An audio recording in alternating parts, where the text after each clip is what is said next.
बच्चों, आज मैं रेडियो एक्टिविटी से रिलेटेड एचसीवी के क्वेश्चंस कर रहा हूँ, एग्जांपल्स कर रहा हूँ। तो देखिए एचसीवी में क्या है कि न्यूक्लियस एंड रेडियो एक्टिविटी को मिक्स कर दिया गया है। चलिए, तो मेरे को ऐसा याद आ रहा है कि शायद न्यूक्लियर फिजिक्स के क्वेश्चंस मैंने करवा दिए थे। रेडियो एक्टिविटी के जो है ना बचे हुए हैं। तो देखिए 46.4 देखिए पेज नंबर 429 पर। तो देखिए एचसीवी रेडियो एक्टिविटी, इसके क्वेश्चंस जो है बड़े आसान होते हैं। एक्चुअली फंडामेंटली अगर देखोगे ना आप तो मॉडर्न फिजिक्स के क्वेश्चंस बड़े आसान होते हैं, केवल कैलकुलेशन होती है और कुछ नहीं होता।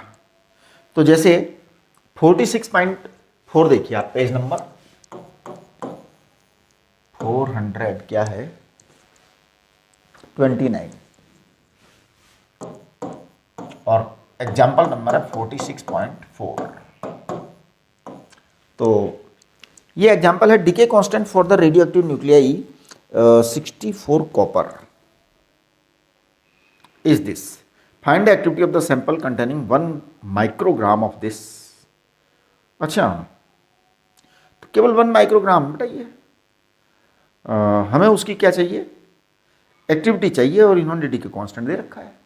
देखिए 1 माइक्रोग्राम में कितने होंगे वो निकाल लेना है हमें। तो 1 माइक्रोग्राम यानी कि 10 की पावर -9 किलोग्राम, ये 1 माइक्रोग्राम होता है। हम निकालेंगे total number of nuclei, total number of available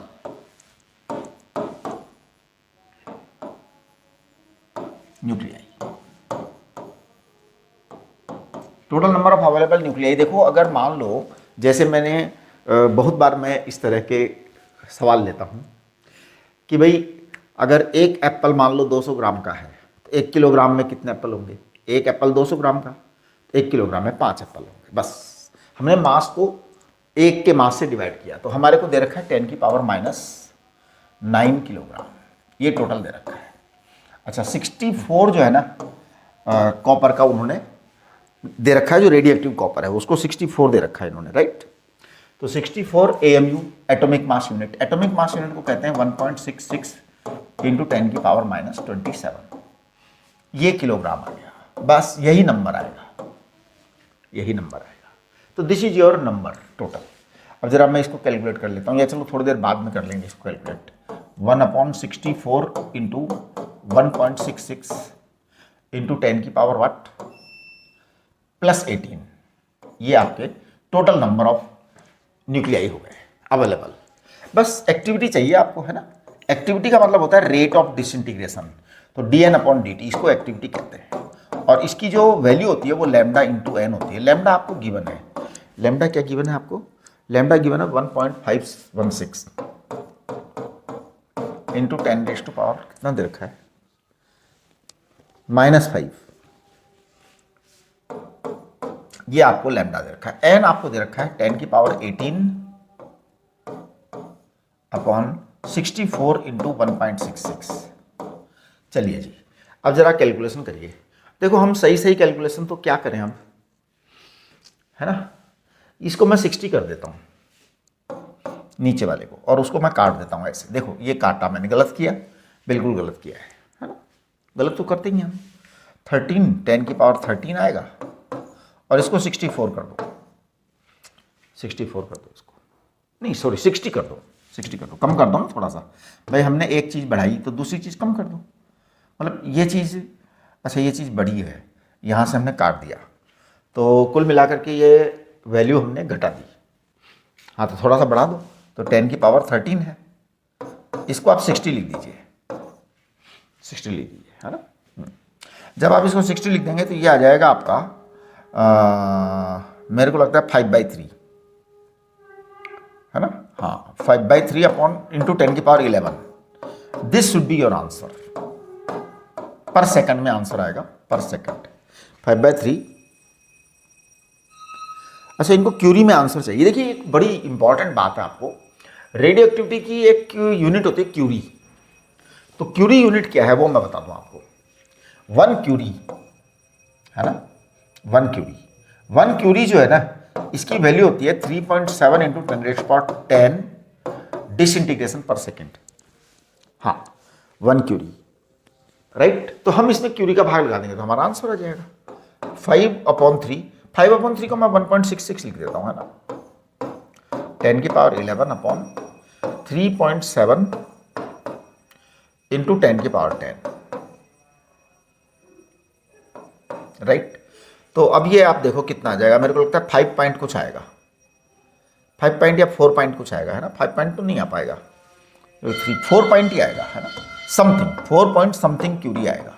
देखना क्या दे रखा है, अच्छा 3 दे रखा है क्या, वो कैलकुलेशन का मैटर है। अब आप देखो ये कितना आएगा कैलकुलेशन करके, है ना। This is your answer, query में आएगा आंसर, ध्यान दीजिए, क्योंकि एक क्यूरी में इतने जो है ना वो होते हैं डिसइंटीग्रेशन पर सेकंड। तो ये बड़ी इंपॉर्टेंट बात है कि आपको जो है ना यूनिट पता होनी चाहिए कि इतना क्यूरी, राइट। वो देंगे नहीं ये बात, ध्यान दीजिए, यूनिट्स की वैल्यू कभी नहीं दी जाती एग्जाम में, आपको कांस्टेंट्स दिए जाते हैं, यूनिट्स की वैल्यू नहीं दी जाती है।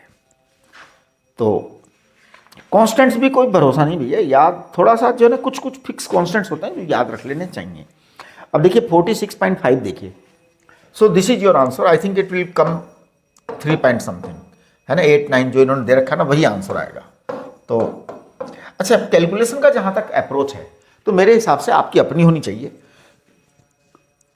HC वर्मा जी के सॉल्यूशन या कोई सा भी सॉल्यूशन, कहीं से भी क्वेश्चन उठाओ जी, सॉल्यूशन आपका अपना होना चाहिए, हमेशा ही ध्यान रखो। अलग अलग सॉल्यूशन करा करो, अपना अपना सॉल्यूशन किया करो, क्योंकि वही एक्चुअल में होना है लास्ट में जाकर के, है ना। तो एग्जाम में तो आपको वही करना है। तो चलिए आगे बढ़िए। 46.5 देखिए क्या है 46.5, half life of a radioactive nuclei is 20 hour, what fraction of the original will remain after 40 hour. जिंदा रहने वाली बात कर रहे हैं ये, है ना।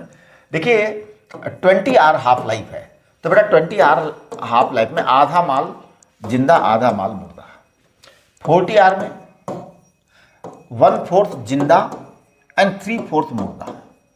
अगले अगर मान लो अपन 60 आर की बात करते हैं तो 60 आर में क्या हो जाएगा, 1/8 जिंदा एंड, अब बताओ कितना होगा, 7/8 मुर्दा। अच्छा, अगर फिर हम और अगर आगे ले में 80 आर तो क्या होगा, 1/16 जिंदा और 15/16 मुर्दा, मर गए। अगर हम 100 ले में तो क्या होगा, आपका 1/32 जिंदा और 31/32 मुर्दा। अब आप इसको थोड़ा सा कंसेप्ट को पकड़िए, शुरू में जितना है उसका हिस्सा ले रहे हैं हम। शुरू में अगर एक है ना, तो जिंदा वाली बात करते हैं अपन, तो 1 जो आधे आधे मतलब एक हाफ लाइफ के बाद रह जाएंगे, इस तरह से आपका कार्यक्रम चलता रहेगा। इसको आप कह सकते हैं 1/2n। अच्छा, अगर हम जो डेड हो गए उनकी बात करें कि what is the number of dead, तो डेड न्यूक्लियाई, है ना, डेड न्यूक्लियाई का एवरी हाफ लाइफ के बाद में अगर आप नंबर कैलकुलेट करना चाहते हैं तो वो इस तरह से आएगा 1 - 1/2n। बस भाई 1 था उसमें से 1/2n जिंदा है, तो जिंदा इतने हैं, तो इसका मतलब डेड आपको समझ में आ गया। रेशियो है ये, फ्रैक्शन है, ये ध्यान रखना, ये भी फ्रैक्शन है। देखना आंसर क्या देखा है HC वर्मा जी ने इस सवाल का, 1/4 है, इसमें सोच नहीं किया है। आगे देखिए आप नेक्स्ट क्वेश्चन 46.6 देखिए, binding energy per nucleon is this. मेरे को लगता है ये वाला सवाल हमने करवा दिया है ना, हाँ, ये तो बाइंडिंग एनर्जी का क्वेश्चन है ना, करवा दिया। अगर मान लो नहीं करवाया तो आप दोबारा पूछ लेना, है ना, जूम सेशन में पूछने की मनाही नहीं है। मुझे लगता है ये वाला भी करवा दिया, 46.7 भी करवा दिया। 46.7 46.6 कर चुके हैं हम पहले से ही। अच्छा, बाबा रे, तो मतलब बड़ा कम बचा है। चलिए अब हम वर्कड आउट एग्जाम्पल्स पर आते हैं। वर्कड आउट एग्जाम्पल्स देखिए, ये मतलब बड़े आसान है जी।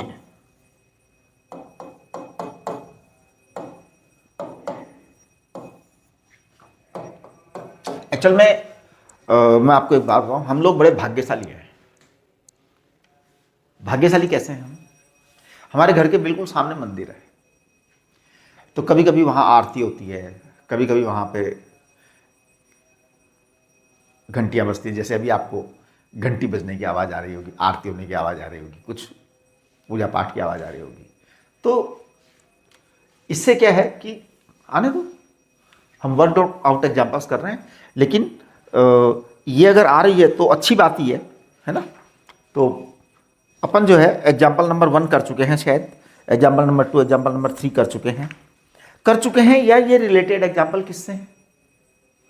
न्यूक्लियर फिजिक्स से हैं।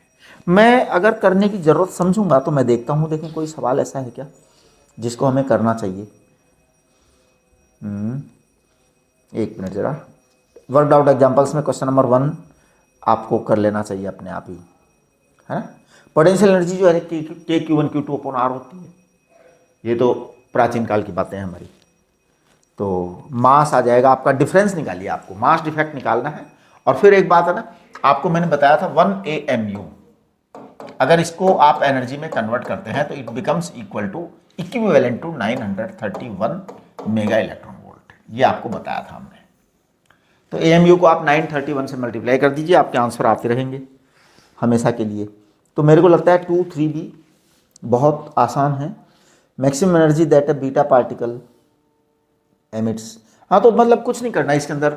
मास डिफेक्ट जो होता है ना, वो इनिशियल माइनस फाइनल होता है। देखिए जब जब मास डिफेक्ट घटता है तब तब एनर्जी रिलीज होती है। जब जब मास डिफेक्ट घटेगा, वो सॉरी मास घटेगा, टोटल मास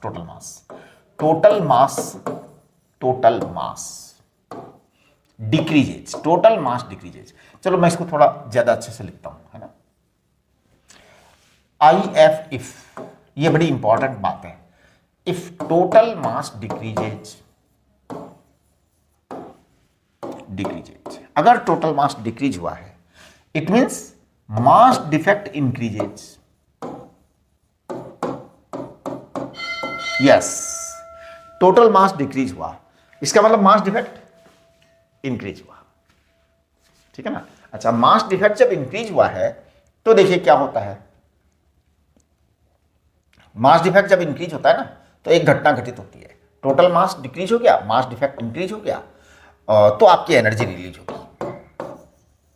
एनर्जी रिलीज होती है, बहुत जबरदस्त एनर्जी रिलीज होती है, ठीक है ना। तो ये बात है। तो चलिए यही कंसेप्ट आपको लगाना है इन सब सवालों में। अब देखिए क्वेश्चन नंबर 7 देखिए, इसका वर्ड आउट एग्जाम्पल का पेज नंबर कितना है? पेज नंबर 438 है शायद, 438 पेज नंबर। और एग्जाम्पल देखिए आप 7 है, ये आपका रेडियो एक्टिविटी का एग्जाम्पल है। इन्होंने क्या कहा है, हाफ लाइफ ऑफ गोल्ड दे रखा है बेटा 2.7 डेज। गोल्ड का एक वो है आइसोटोप 198, गोल्ड का आइसोटोप है 198, है ना। उसकी हाफ लाइफ ये दे रखी है। द डिके कांस्टेंट चाहिए, ठीक है। एवरेज लाइफ निकल जाएगी, बिल्कुल। The activity of 1 milligram of this निकल जाएगी, ओके। तो वो तो बड़ा सिंपल सवाल हो गया। देखिए हाफ लाइफ इन्होंने दे रखी है, तो मैं इसकी जो है ना डीके कांस्टेंट निकाल रहा हूं। देखो टी हाफ आपको पढ़ाया था हमने, T half is log of 2 to the base e upon lambda, decay constant ये था आपका 0.693 अपॉन लैम्डा, ऐसा था, है ना। तो अब देखिए क्या होगा इसमें कि आपको हाफ लाइफ दे रखी है इन्होंने, कितना 2.7 डेज दे रखा है जी। 2.7 डे का मतलब होता है 86400 सेकंड। अब इन्होंने आंसर जो है ना सेकंड इनवर्स में दे रखे हैं। हाँ चलिए कोई बात नहीं, बढ़िया है, आंसर सेकंड इनवर्स में दे रखे हैं। कभी कभी पता है क्या करते हैं, ये डे इनवर्स में आंसर दे देते हैं। अब सोचो अगर ये आंसर सेकंड की जगह डे में दे दें, तो आपको जरूरत नहीं है 86400 करने की, बस डायरेक्ट आंसर आ जाएगा, है ना। तो मैं कह दूंगा कि लैम्डा इज इक्वल टू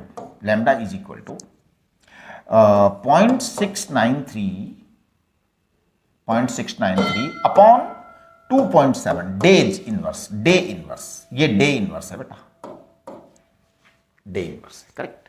अब आप इसको सेकंड इनवर्स में बदलना चाहते हैं तो ये लो 0.693 अपॉन 2.7 सेकंड इनवर्स में बदलिए इंटू 86400, ये आ जाएगा आपका, ये आपका आंसर आएगा सेकंड इनवर्स। आप चेक करिए इसको, ये आ गया लैम्डा। अच्छा, एवरेज लाइफ क्या आएगी? एवरेज या मीन लाइफ 1 अपॉन लैम्डा ही आएगी, ठीक है ना। तो आप कर दीजिए 1 अपॉन लैम्डा, 1 अपॉन लैम्डा। आप समझ गए क्या आएगा? 2.7 इंटू 86400 अपॉन 0.693। कैलकुलेशन करना जरूरी है, आप लोगों को कैलकुलेशन पूरी करनी है, सेकंड आंसर आएगा। अब इसको डेज में दे सकते हैं, ये हो सकता है इसको डेज में दिया हो इन्होंने सही कह रहा था मैं, डेज में दे रखा है इन्होंने, डेज में दे रखा है, तो आपको अभी सेकंड की जरूरत नहीं है, आप बस डायरेक्ट कर दीजिए इसको, तो आपके डेज में आंसर आ जाएगा, राइट। ये सेकंड वाली चीज हटा दो, ओके। ये सब काम तो आप लोगों को अब एक्सपर्ट हो जाना चाहिए इन सब चीजों में। चलिए आगे बढ़ते हैं। आगे इन्होंने कह रखा है 1 मिलीग्राम की एक्टिविटी चाहिए। कुछ नहीं करेंगे हम 1 मिलीग्राम में नंबर निकालेंगे और एक्टिविटी आ जाएगी हमारे पास। लैम्डा हमारे पास आ ही चुका है, पहले रखा है लैम्डा तो यहाँ पे। तो लो जी, मैं इसकी एक्टिविटी निकाल रहा हूँ। टोटल नंबर ऑफ न्यूक्लियाई, ध्यान दो, इसको मैं बहुत बार यूज में ले चुका हूँ। Total number of nuclei, total number of nuclei होता है available mass, total number of nuclei available, इसको अवेलेबल वर्ड भी जोड़ दो यहाँ पे, है ना। Total number of available nuclei बोल दो आप इसको, है ना। तो देखिए ये क्या होगा, available mass, available mass, available mass, available mass upon atomic mass. Atomic mass, atomic mass का मतलब होता है मास ऑफ 1 एटम। तो देखिए टोटल अवेलेबल मास 1 मिलीग्राम है साहब।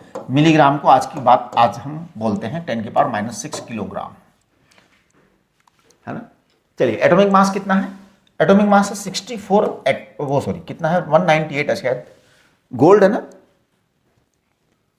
हाँ 198 इंटू आपका एटॉमिक मास यूनिट कितना 1.66 इंटू 10⁻⁻27 किलोग्राम, ये आपका एन आ जाएगा। तो कैलकुलेट करिए, 10⁻21 आएगा और बाकी यहां की कहानी आपको लिखनी है 1.66 और 198। मैं एक काम कर रहा हूं इसको, है ना, ऐसे ही लिख देता हूं, ऐसे ही लिख देता हूं, है ना, 320 लिख दे रहा हूं मैं, हाँ जी। अब 320 लिखने पर मैं इसको लिख दे रहा हूं कि ये आ जाएगा 100/32 इंटू 10⁻18। चेक करना जरा, चेक करना, आपके पास में ये एन आएगा टोटल नंबर, हाँ। चलिए एन आ गया आपके पास। अब आपको एक्टिविटी चाहिए ना, एक्टिविटी को कहते हैं dN/dt, रेट ऑफ डिसइंटीग्रेशन को ही एक्टिविटी बोला करते हैं। तो ये बराबर लैम्डा इंटू एन आ जाएगा। What is lambda? Lambda is already there, it is here, it is here. आप एक्टिविटी निकालिए 0.693 अपॉन 2.7 86400, ये बड़ा लैम्डा है ना, और एन आपका ये है, एन आपका ये है 100/32, 100/32। चलो लिख लो एक बार, है ना, into 10⁻18। Now it is matter of calculation, आप लोग कैलकुलेशन करिए, है ना, कैलकुलेशन जरूर करिए आप लोग। अब देखो मैं अंदाजा लगा करूं क्या? अच्छी बात नहीं है मैं कैलकुलेशन करूं, आप अपने आप करिए, है ना। हाँ, कैलकुलेशन हमेशा कभी भी करेक्ट नहीं करनी है, लेकिन आपको इस बात का ध्यान रखना है कि अगर आपने कहीं कोई क्वांटिटी बढ़ाई है, तो अगर न्यूमरेटर में बढ़ाई है, इसका मतलब आपका आंसर जो आएगा वो उससे कम आएगा। अगर आपने डिनोमिनेटर में बढ़ाई है, तो जो आंसर आएगा वो उससे, आप समझिए बात को। तो it is very very important thing, है ना। अब हम अगर इसको यहां से वो करते हैं ना, कट करते हैं, तो अपना कैलकुलेशन थोड़ा सा आपको चेक करना पड़ेगा। देखो मैं इसको मैनेज कर रहा हूं थोड़ा सा, है ना, कैसे कर रहा हूं मैं, देखना। ये कितना है 0.693 है, मैं इसको 0.7 लिख रहा हूं, 0.7 लिख रहा हूं। ये 100 यहां रहने देते हैं, अभी काम आ जाएगा हमारे, है ना। और ये 10⁻16 कर देता हूं मैं। देखो ये भी एक अप्रोच है, ऊपर वाले 100 को नहीं काटा, नीचे वाले 2 जीरो को उड़ा दिया है। ये क्यों?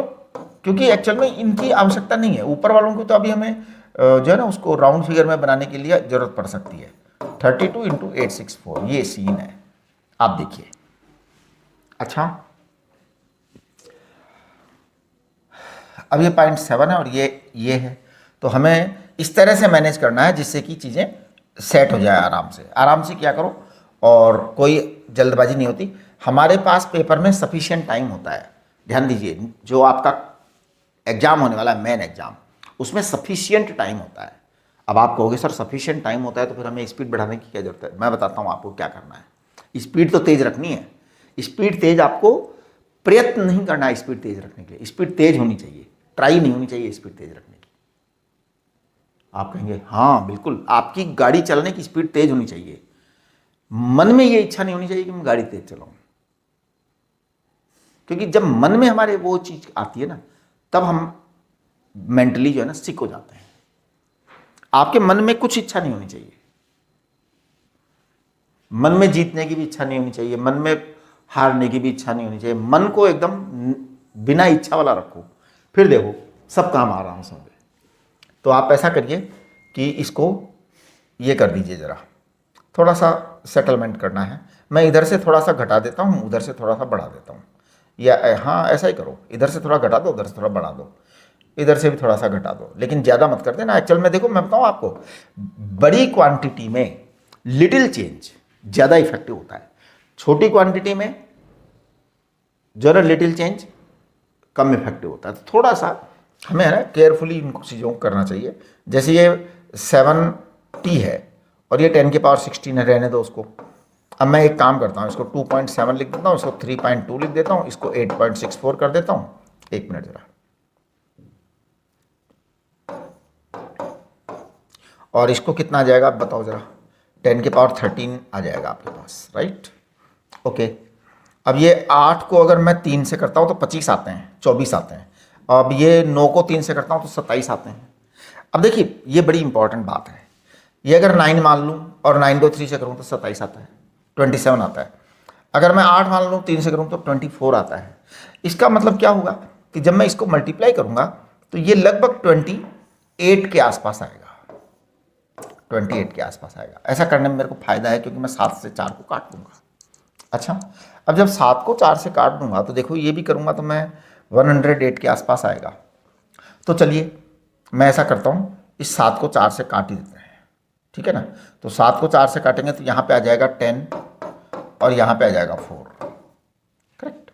अब ये जो है ना, बस मेरे को तो यहाँ पे आंसर आता हुआ सा नज़र आ रहा है। 0.9 एंड समथिंग आएगा और 0.9 आएगा समथिंग, हाँ जी बिल्कुल 0.9 समथिंग आएगा और 10 की पावर 13 आएगा। ये आपकी एक्टिविटी आएगी। देखना जरा क्या है, क्यूरी में कन्वर्ट कर दिया कोई बात नहीं, क्यूरी में कन्वर्ट कर दिया जी। 3.7 इंटू 10 की पावर 10, ये आपका क्यूरी में कन्वर्ट होकर के आएगा। तो देखिए मैं इसको लिख रहा हूँ 9/3.7 इंटू 10 की पावर 2 क्यूरी, ये क्यूरी है ना? तो आप देखिए कि इसको जब हम करेंगे तो कितना आ जाएगा, ये 9/3.7 कितना होगा? 2 से ज़्यादा आएगा, है ना? हाँ बस तो यही है, लेकिन ये 10 की पावर 2 भी है तो इन्होंने 240 क्यूरी कहा है जी, सही कहा है, कोई गलत नहीं कहा। चलिए आगे देखिए, radio active sample has these much active nuclei at a certain time, how many of these nuclei will still be in same active state after 2 half life? Active state, active यानी जिंदा, एक्टिव माने जिंदा। तो भाई 2 half life के बाद में चौथा ही जिंदा रहते हैं, तो 4 का भाग लगा दो। इसमें क्या करना है ना? इतने हैं, इसमें 4 का भाग लगा दो। मेरे को लगता है आंसर भी आ गया, 1.5 इंटू 10⁻18। चलिए अगला सवाल देखिए, क्वेश्चन नंबर 9। 8 को करने की जरूरत नहीं है जी, 8 अपने क्या करना है 8 को। 9 देखिए, the activity of a radioactive sample falls from this to this in 40 minutes, calculate half life. ये सवाल बढ़िया सवाल है। देखिए अब इसको आप पकड़ने की कोशिश करिए। हमने आपको पढ़ाया था n = n0 e⁻⁻ -λt। हमने आपको ये भी पढ़ाया था A equal to A naught e raise to power minus lambda. ये दोनों चीजें हमने आपको पढ़ाई थी। और पता है क्या पढ़ाया था हमने आपको पढ़ाया था ए प्रोपोर्शनल टू एन, ये भी पढ़ाया था। एक्चुअल में हमने पढ़ाया था A equal to d N upon d t equal to lambda N, है ना, लैम्डा एन। तो फिर ए प्रोपोर्शनल टू एन था। अब एक बात है ना, ए प्रोपोर्शनल टू एन है, एन बराबर एन नॉट ये था, तो इसका मतलब ये भी है। अब इन्होंने कहा है कि 40 मिनट के अंदर ऐसा कुछ हो गया, 600 से 500 रह गए, पहले 600 थे फिर 500 रह गए, 40 मिनट का गेम है। तो भाई ऐसा करो आप, पहले यहाँ पे 500, बाद में 500 रह गए, पहले 600 थे, 40 मिनट चाहिए ना आपको। क्या चाहिए, हाफ लाइफ कैलकुलेट करनी है, ठीक है। तो पहले लैम्डा आएगा फिर आएगा हाफ लाइफ। आप इसको 40 मिनट रख दीजिए, 40 मिनट रख दीजिए, ठीक है जी। अब यहाँ पे आप जब चेक करेंगे तो आपको लगेगा कि e raise to power lambda into 40 minute it is equal to 6/5 ये लगेगा। अब जब आप इसकी कैलकुलेशन करेंगे तो it will come lambda into 40 minute, देखना जरा, it is equal to 2.303 and log of 6/5 to the base 10 ये आएगा, है ना। ये लॉग ऑफ ई की बेस आएगी, ये 2.303 6/5। अब ये बड़ा एक चैलेंज है कि लॉग ऑफ 10 कैसे निकालोगे, वहां पे आपको वैल्यू दे देंगे ये, है ना। हाँ तो ये वैल्यू दे देते हैं। अच्छा ये एक काम करो आप, नहीं वो चीज़ तो अपने को चेक तो करना ही पड़ेगा, मतलब वो तो होगा ही, कोई इलाज नहीं है उसका, ये कैलकुलेशन तो करनी पड़ेगी। अब आपको लॉग जो है ना 6/5, या अगर आप इसको चाहते हैं डायरेक्ट लिखना तो आप लिख सकते हैं लैम्डा इंटू 40 मिनट, और आप लिख सकते हैं लॉन ऑफ व्हाट, कितना, 6/5, ठीक है ना। चलिए ये आप लिख सकते हैं। और जब आपने ये लिख दिया है तो आगे पढ़िए, आगे क्या होने जा रहा है कि बस अब तो आपके पास में लैम्डा आ गया, तो आप हाफ लाइफ कैलकुलेट कर लीजिए। हाफ लाइफ चाहते हैं ना ये, हाँ हाफ लाइफ, टी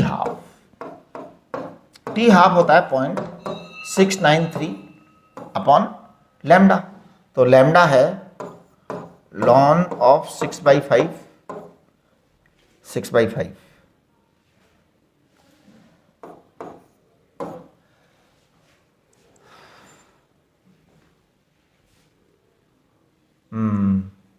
लैम्डा आएगा ना, तो 40 मिनट ऊपर चला जाएगा, है ना, 40 मिनट ऊपर चला जाएगा, तो it will be little higher than 40 minute. अब यहाँ पे एक चैलेंज ये है कि आपको 40 मिनट से ज़्यादा तो आंसर तो आना ही है, खैर वो तो हो ही गया। अब ये कितना आएगा, देखो इन्होंने 152 दे दिया, 152 दे दिया। अब आप कहेंगे कि सर ये तो बड़ा मुश्किल काम है, हाँ बिल्कुल, क्योंकि या तो वो आपको वैल्यू देंगे, वैल्यू दे देंगे तो समस्या ही समाप्त है। वैसे आपको वहाँ तो वैल्यू देंगे ही देंगे, है ना। इन्होंने नहीं दे रखी क्या वैल्यू, ना इन्होंने यहाँ वैल्यू नहीं दे रखी, डायरेक्ट काम में ले रखा है और लिख रखा है 152 मिनट। कोई बात नहीं, देखो फिर भी हम एस्टिमेट करके आंसर तक पहुँच सकते हैं, आंसर तक पहुँच सकते हैं, यस आंसर तक पहुँच सकते हैं। आपको मैं बताऊँ कैसे पहुँच सकते हैं। सबसे पहले इस इक्वेशन को समझिए, दिस, और इसका ग्राफ देखो, ये ग्राफ होता है। अब आप कहेंगे सर ग्राफ से आप आंसर तक पहुंच जाओगे, हाँ बिल्कुल पहुंचेंगे। देखो कैसे पहुंचेंगे, पर अब एकदम 152 पे नहीं पहुंचेंगे, लेकिन उसके अगल बगल पहुंच जाएंगे। क्या होता है कि सबसे पहले जो होता है उससे बहुत कम हो जाता है, थोड़ी देर बाद, थोड़ी देर बाद, थोड़ी देर बाद, थोड़ी देर बाद, थोड़ी देर बाद, करेक्ट। जो हमारी हाफ लाइफ होती है उसमें आधा धमाका उड़ जाता है, उसमें आधा धमाका उड़ जाता है, ठीक है ना। अब आप देखिए कि ये जो क्वेश्चन दे रखा है उसमें 600 पहले था, फिर 500 रह गए, तो 600 से 500 हुए जी, कितनी देर में, 40 मिनट में, 40 मिनट में 600 से 500 हुए, करेक्ट, ओके। 600 जिंदा थे, 500 रह गए 40 मिनट बाद, ओके। अब मैं अगर 500 से 400 करूं, 500 से 400 करूं, तो निश्चित रूप से जो टाइम लगेगा ना वो 40 मिनट से ज्यादा होगा, राइट। और फिर अगर मैं 400 से 300 करूं तो जो टाइम लगेगा वो और ग्रेटर होगा 40 से। यानी अगर आप इस 40, 40 और 40 को जोड़ते हैं 120 आएगा। आपका आंसर 120 से बहुत ज्यादा आएगा, बहुत ज्यादा आएगा। एक्चुअली जैसे जैसे कम होता जाएगा ना, स्पीड आपकी गिरती जाएगी। तभी तो हम लिखते थे ना, हम देखो ऐसे लिखते थे, ध्यान दो आप, dn/dt बराबर लैम्डा n लिख देते थे, और फिर यहाँ पे माइनस का साइन लगा के डेरिवेट किया था इस इक्वेशन को। इस इक्वेशन का डेरिवेशन करते समय ये किया था, माइनस का साइन लगाया था, डिक्रीज होता चला जाता है। तो अगर आप चाहते हैं इसका आंसर पकड़ना तो 120 से ज्यादा ही आएगा, 120 से ज्यादा ही आएगा। अब सवाल ये उठता है कि सर 120 से ज्यादा अगर मान लो हमें दे रखा हो 170, अगर 152 दिया तो वो मैं आपको बताऊं, अगर मान लो इस तरह का कोई क्वेश्चन आता है जिसमें वो लॉग की वैल्यू नहीं देता है, तो paper setter is very intelligent. 90% paper setter जो होता है ना, बड़ा समझदार प्राणी होता है ना। हाँ, वो ऐसे नहीं उठपटा काम करता। तो क्या होगा कि वो आपको जो ऑप्शंस देगा ना वो ऐसे ही देगा, 152 मिनट, एक ऑप्शन तो सही देगा वो एकदम 100%, दूसरा आपको दे देगा वो 240 मिनट, तीसरा आपको ऑप्शन दे देगा 120 मिनट, एक ऑप्शन आपको दे देगा 100 मिनट। तो देखो ये दो तो वैसे ही खत्म हो गए, ये 240 मिनट कुछ ज्यादा ही हो गया, और ये आपके आसपास आ जाएगा। तो ये जो है ना, आप इस तरह से भी अंदाजा लगा कर सकते हो कि भाई पहले 600 से 500 है। देखो हमें 600 से 300 तक का टाइम निकालना है, आधे का मतलब हाफ लाइफ, आधा खत्म। तो 600 से 300 तक का टाइम हमको निकालना है। हमने क्या किया, 600 से 500 तक के टाइम में आपको 40 मिनट लगे, ये दे रखा है। अब निश्चित रूप से नेक्स्ट स्टेज पर आपके 40 से ज्यादा टाइम लगेगा, फिर 100 का डिफरेंस लाने में, फिर 100 का डिफरेंस लाने में और भी 40 से ज्यादा मिनट लगेगा, राइट। लेकिन आप एक बात सोचो, एक बात सोचो, किसी भी कंडीशन में ये टाइम डबल नहीं लगेगा, 40 का डबल नहीं लगेगा, मतलब 80 नहीं लगेगा, यहां भी 80 नहीं लगेगा, क्योंकि फिर तो वो वही हाफ लाइफ हो गया 40 मिनट ही। अगर लग जाए तो ये नहीं लगेगा, निश्चित ही नहीं लगेगा। यानी जो भी टाइम लगने वाला है ये 40 से ज्यादा और 80 से कम लगने वाला है, और यहां पर 40 से ज्यादा लगने वाला है और 80 से कम लगने वाला है आपका टाइम, राइट। इसका मतलब ये 120 मिनट से तो ज्यादा लगेगा, लेकिन 240 नहीं हो सकता, ठीक है ना। तो इस तरह से वो आपको ऑप्शन देते हैं जनरली, है ना। किसी का जैसे पेपर सेटर की जो है ना यहां से थोड़ी खिसक रही हो खोपड़ी, वो एक अलग कहानी है। आप देखिए क्वेश्चन नंबर 10 देखिए आप, क्या है क्वेश्चन नंबर 10 जो है ना, उसको चेक करिए आप। मैं क्वेश्चन नंबर 8 अभी 7 किया ना मैंने, हाँ क्वेश्चन नंबर 8 भी देखो। क्वेश्चन नंबर 8 नहीं, क्वेश्चन नंबर 9 कर दिया ना। क्वेश्चन नंबर 10 देखिए, the number of U238 atoms in an ancient rock equals this atoms. The half-life of decay is this. Estimate the age of the rock, assuming that all these are formed from this. अच्छा, ठीक है। तो देखिए हुआ क्या है कि आपका जो यूरेनियम है उससे लेड बन रहे हैं, यूरेनियम की हाफ लाइफ दे रखी है इतना, और बराबर बराबर माल है। तो भैया बराबर बराबर है, यानी कि जिंदा बराबर मुर्दा। अब बताओ जिंदा बराबर मुर्दा कब होता है? हाफ लाइफ में। जिंदा बराबर मुर्दा हाफ लाइफ में होता है, और जब जिंदा बराबर मुर्दा हाफ लाइफ में होता है बस उतना ही रह गया, ठीक है ना। तो देखो आगे क्या है, 11 equal masses of 2 samples of charcoal A and B are burnt separately and resulting carbon dioxide collected in two vessels. The radioactivity of 14C is measured for both the gas samples. The gas from charcoal A gives these counts per week and gas from charcoal B gives these counts per week. Find the age difference between the two samples. अच्छा, देखिए half life जो है ना इनकी दे रखी है इन्होंने 5730 साल। अब ये 2100 और 1400 पर वीक आ रही है। इक्वल मासेज है, इक्वल मासेज है ना। शुरू में इक्वल थे और बाद में डिफरेंस आ गया। तो इसका मतलब ये हुआ कि एक समय था जब दोनों के दोनों इक्वल थे, ठीक। अब उनमें इतना डिफरेंस आ गया 2100 और 1400 का। तो अब बताइए 2100 और 1400 का जो डिफरेंस आ रहा है 700 काउंट्स का, वो कितने टाइम में आएगा, तो आप कर सकते हैं इसको क्या, n बराबर या a बराबर लिख लो आप, a बराबर a not e raise to power minus lambda t. अब यहां पे फिर आपको ध्यान देना पड़ेगा, a इक्वल टू है आपका कितना 1400 और ये है आपका 2100।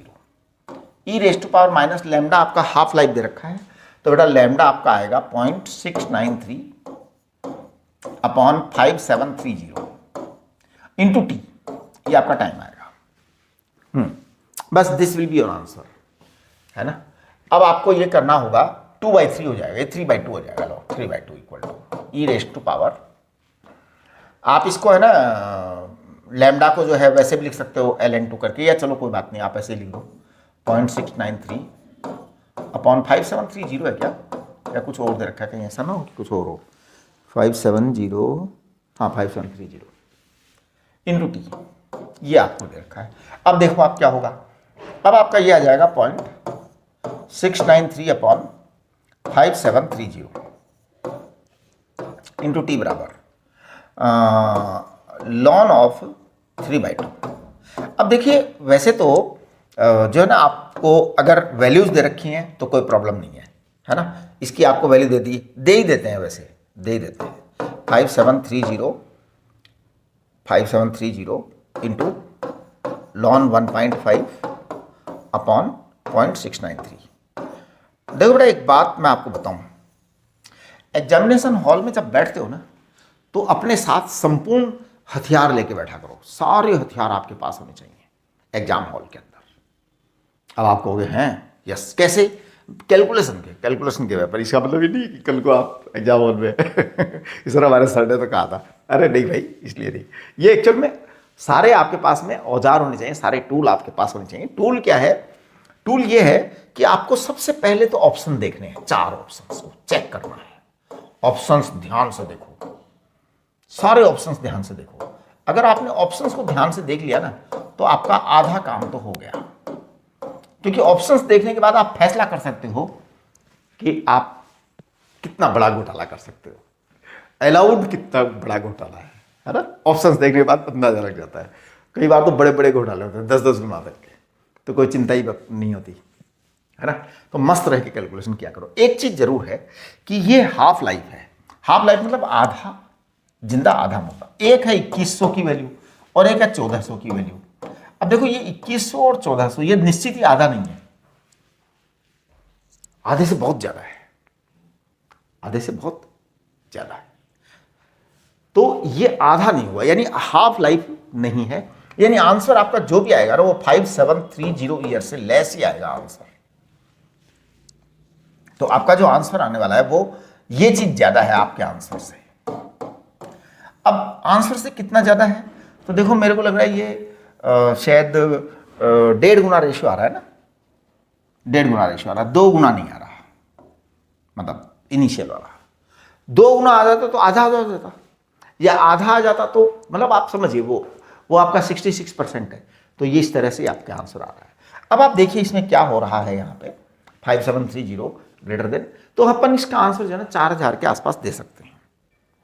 अच्छा इन्होंने तो 3352 ही दिया है, 3352 दिया है ना। कितना हो गया 3352, आधे से थोड़ा सा ज्यादा है 3352, है ना 3352।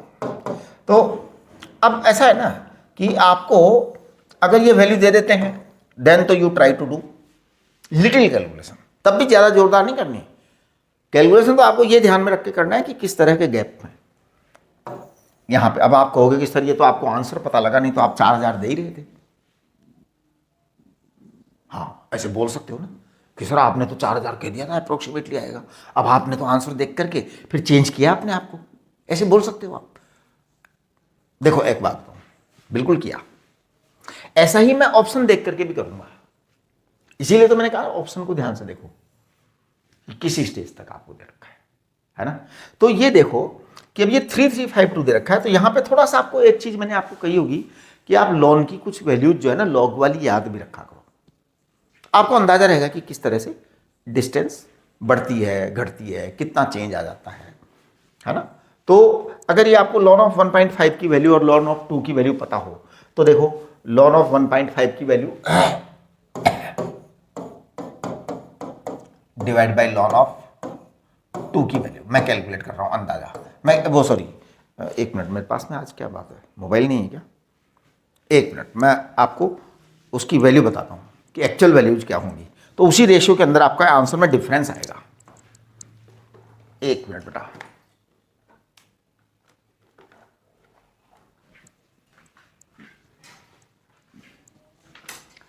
आपका जो आंसर में डिफरेंस आना है ना वो इसी रेशियो के अंदर आएगा। तो मैं एक बार जो है आपको कैलकुलेशन कर देता हूं।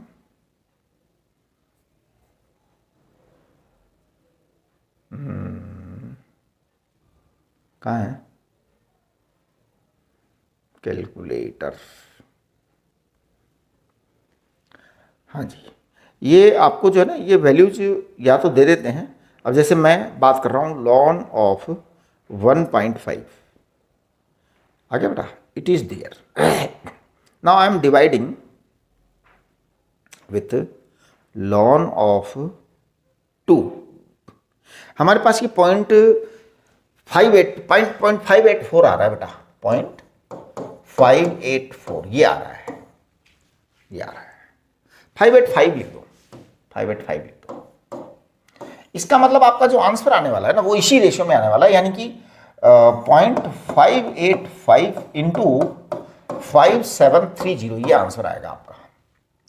This should be the answer, है ना। तो मैं देखो इसको कैलकुलेट कर रहा हूं, इट इज दिस, एंड मैं इसको 5730 से मल्टीप्लाई कर रहा हूं, 5730। हाँ, तो 3351 आ रहा है, 3352 आ रहा है। एक्चुअली पता है ये आप कहेंगे सर आपने लॉन 2 कहां से लिया, भाई ये लॉन 2 ही है, ये लॉन 2, ये बेसिकली लॉन 2 है। तो बस आपका टी का जो रेशियो आएगा ना देख लो आप खुद क्या आएगा, है ना, ये लॉन 2 है, ये लॉन 2 है। तो यही तो हमने किया है।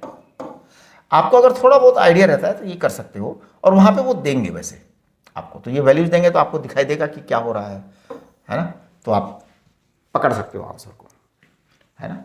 यहाँ बाकी तो मतलब प्रॉब्लम होती ही है, लेकिन वो अगर आपको रफ कैलकुलेशन चाहेंगे, आपसे केवल एस्टिमेशन चाहेंगे, तो आपको आंसर्स जो है ना इस तरह के देंगे कि आप पकड़ सकते हो उनको, ठीक है।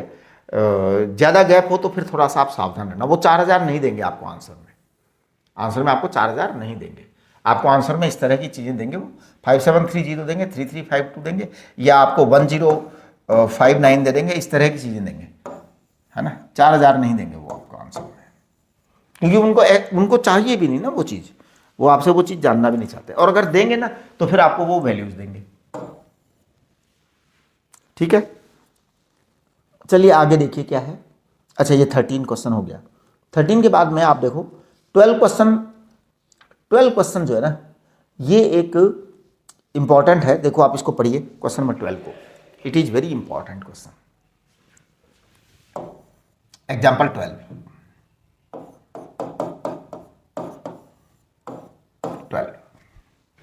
देखिए 12 क्या है, daughter nuclei in an radioactive decay itself is radioactive, lambda P lambda D are the decay constants of the parent and daughter nuclei, ठीक है जी।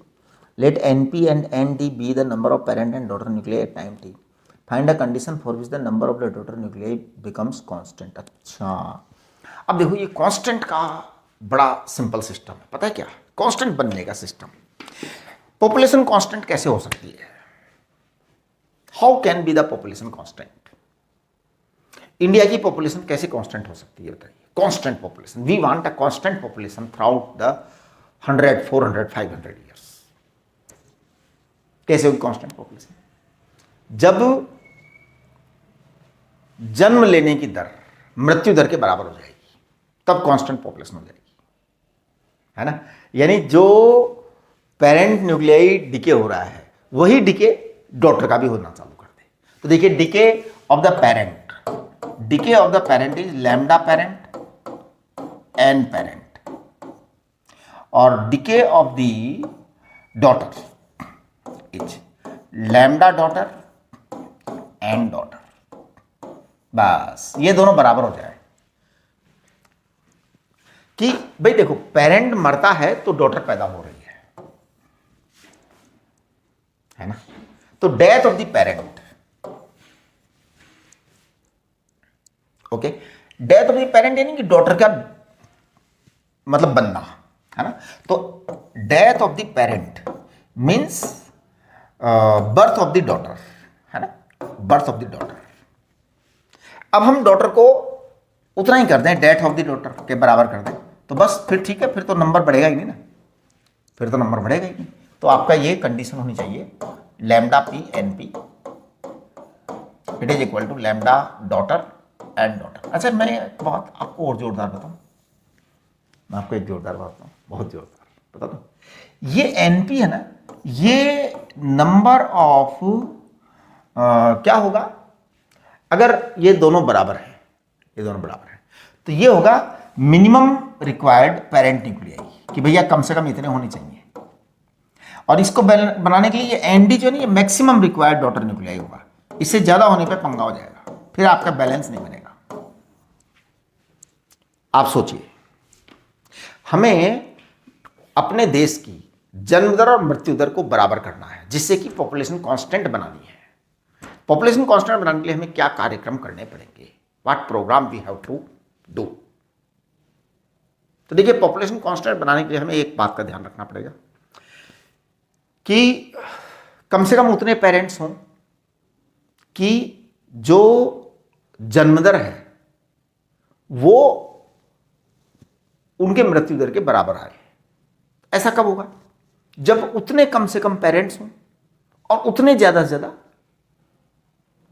डॉटर्स हों, मतलब daughter nuclei, parent nuclei, daughter nuclei. बात को समझने की कोशिश करो, तो अपने आप ही सेट हो जाएगा। यानी ये मैक्सिमम नंबर है, वो मिनिमम नंबर है। That is the minimum required number to keep the rate constant in both sides, and this is the maximum required number to keep the rate ratio same side, both side। बहुत ही अच्छा सवाल है, बहुत ही बढ़िया सवाल है। आप देखिए क्वेश्चन नंबर 13 एंड 14 देखो। The radioactive sample decays with a half life of 20 milliseconds। Capacitor of capacitance, अच्छा देखो, अब इसमें उन्होंने कैपेसिटर भी डाल दिया। अच्छा सवाल है। देखिए क्वेश्चन नंबर 13 सॉरी। अब आप कहेंगे, आपको तो पता है क्या होगा, आप सोचो कि कैपेसिटर दे दिया, एक कोई पंगा हो गया। अरे कुछ नहीं हो गया जी, चार्ज है, तो चार्ज का कुछ कर रहे होंगे जुगाड़, तो इसमें क्या खास बात हो गई? ये कहानियां जितनी बनती है ना, समझ लो इजी हैं। तो देखो क्या है, ये कह रहे हैं radioactive sample decays with average life of this. तो एवरेज लाइफ का मतलब lambda, lambda is equal to 1/20 millisecond है जी। ये आपका लैम्डा दे दिया, यस, क्योंकि उन्होंने एवरेज लाइफ दे रखी है। एवरेज लाइफ को आजकल हम 1/λ बोलते हैं, 20 to 10⁻³ सेकंड, ये एवरेज लाइफ दे रखी है इन्होंने। आगे बढ़िए। Capacitor of capacitance 100 picofarad is charged to some potential and then the plates are connected to the resistance R. What should be the value of R so that the ratio of the charge on capacitor to the activity of the radioactive sample remains constant in time? अच्छा, इन दोनों same same हो जाएं, दोनों same same हो जाए। देखो सुनो, आपको कैपेसिटर डिस्चार्ज, तो डिस्चार्जिंग ऑफ कैपेसिटर आपको मैंने पढ़ा दिया। डिस्चार्जिंग ऑफ कैपेसिटर पढ़ाया था ना। तो देखिए डिस्चार्जिंग ऑफ कैपेसिटर का कंसेप्ट था Q equal to Q not e raise to power minus t upon R C, है ना, टी अपॉन आर सी ऐसा था। आर सी टाइम कांस्टेंट था। इसको मैं कह सकता हूं कि this is equal to Q not e raise to power minus lambda t. अब आपको अगर दोनों के रेशियो सेम रखने हैं ना साहब, A equal to A naught e raise to power minus lambda t होता है, आपको दोनों के रेशियो सेम रखने हैं, तो सोचो क्या होगा भैया, लैम्डा बराबर आर सी कर दो, बात खत्म। नहीं, 1 upon R C, sorry, lambda बराबर 1 अपॉन आर सी लिख दो, बस यही आंसर है। और इसका मतलब क्या हो जाएगा, क्या चाहते हैं ये? अच्छा, आर की वैल्यू चाहते हैं ये, ठीक है। और आपको लैम्डा दे रखा है, जी, तो लैम्डा दे रखा है 1 अपॉन 20 इंटू 10 की पावर माइनस 3, है ना। They need value of R, तो ये लो बड़े आराम से आ गया आर की वैल्यू। आर सी बराबर कितना आ जाएगा, 20 इंटू 10 की पावर माइनस 3। आपको आर चाहिए, है ना, तो आर इक्वल टू 20 इंटू 10 की पावर माइनस 3। सी बताना बेटा कितना है, सी है 100 माइक्रोफैरेड, माइक्रो माने 10 की पावर माइनस 6, तो कितना आ जाएगा 10 की पावर 3, 10 की पावर 3,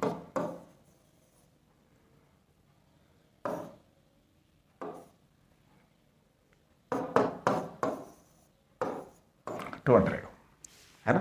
देखना 200 ओम दे रखा है क्या, ये देखो कुछ नहीं किया, आपको पता है क्या किया, आपको टेस्ट कर लिया, आपको चेक कर लिया कैपेसिटर का कंसेप्ट पता है कि नहीं, और कुछ नहीं किया, रेडियो एक्टिविटी कैपेसिटर का दे दिया, रेशियो इन्होंने सेम कर रखा। सवाल को पढ़ो, देखो बहुत मजा आएगा।